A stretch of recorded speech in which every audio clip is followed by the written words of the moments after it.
म्हणजे बायो जर सब्जेक्ट असेल तर काय काय डिग्रीज तुम्ही बॅचलर्स करू शकतात असं काहीतरी. सो आय थिंक इफ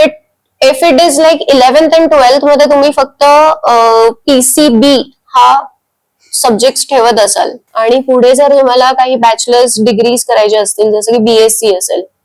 तर त्या BSc मध्ये पण वास्ट फील्ड खूप सारे ऑप्शन्स ओपन अप होतात, जसं की BSc इन एग्रीकल्चर हा एक पॉइंट आहे. बहुतेक शक्यतो असं होतं की खूप सारे मराठी मीडियम मधले जे मुलं असतील किंवा सेमी मधले मुलं असतील ते मोस्ट प्रोबेबली त्यांचे आई वडील शेतकरी असतात किंवा